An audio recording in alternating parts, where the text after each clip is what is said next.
How to view, delete, and modify shared data to Google on the Samsung Galaxy S25, S25 Plus, Edge, or Ultra. First, tap on the Home button to return back to the home screen. And from the home screen, swipe down at the top to open up Quick Settings. In here, tap on the Settings icon.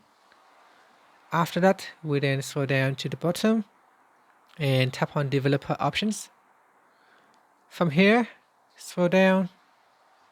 Now continue to scroll down. And then in Storage, tap on Share Data.